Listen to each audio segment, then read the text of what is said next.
Bud Selig, and to all fans of the Milwaukee Brewers. Watching the Brewers from the owner's seat, Selig acknowledges, was both exhilarating and agonizing. Like so many rabid fans, Bud is superstitious.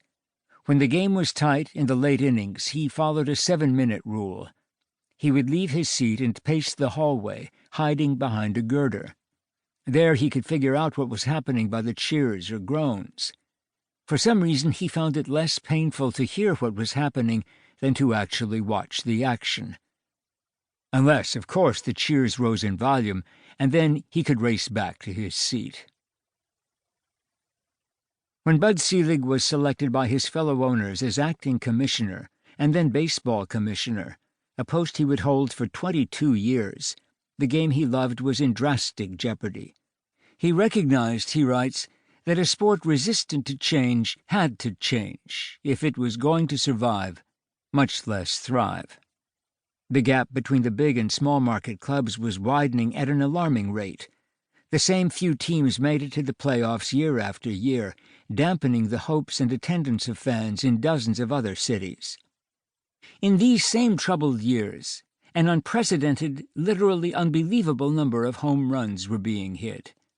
Something more than new workout equipment, smaller ballparks, or dilution of pitching talent because of an expanded number of teams was at play here. This memoir takes us through each of these significant struggles with vivid detail that enlivens the main characters involved, including the emotional, combustible Yankee owner George Steinbrenner, the L.A. Dodgers' Walter O'Malley, forever a despised figure in Brooklyn, and in Selig's opinion, a leader more concerned with himself and the fortunes of his own team than the good of the game.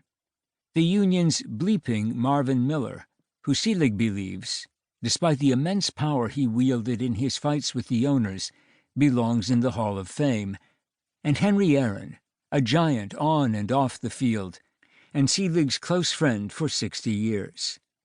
Indeed, the first chapter recounts the agony Bud experienced when Barry Bonds, a suspected steroids user, was closing in on Hank Aaron's career home run title of 755 homers.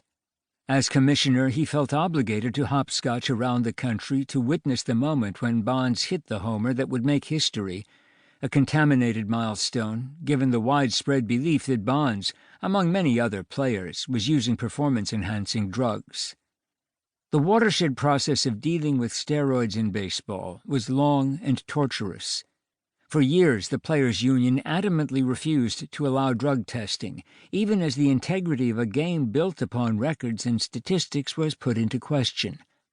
After much foot-dragging, a series of events finally led to slow progress. A dramatic home run race between Mark McGwire and Sammy Sosa captured the attention of the nation, but stoked fresh questions about the sudden increase in their prodigious number of home runs. A few years afterward, players and owners agreed to an anonymous drug testing program, and when the tests were conducted, between 5 and 7% of the players tested positive. Not long after, 4 people associated with the game were charged in a 42-count federal indictment of running a steroid distribution ring that provided performance-enhancing drugs to dozens of athletes. Contentious congressional hearings on steroid use commenced. Selig persuaded former Senate Majority Leader George Mitchell to conduct an investigation. 2 years in the making, the Mitchell report gained access to steroid suppliers and accused nearly 100 players of using steroids. Polls showed that, despite the union's refusal, 79% of the players wanted to be tested. Finally, a testing program with harsh punishments for transgressions was put in place. Though it came too late to preserve the record of the great Henry Aaron, baseball's testing program soon became the strongest in any major American sport. Progress in creating competitive balance was hamstrung from the start by the union's flat refusal to consider a salary cap similar to that in the NFL or the NHL. This was the issue surrounding the longest strike in baseball history and the cancellation of the 1994 World Series. Attendance and enthusiasm for the game dropped dramatically. Selig knew that major change had to take place. When he first introduced the idea that big market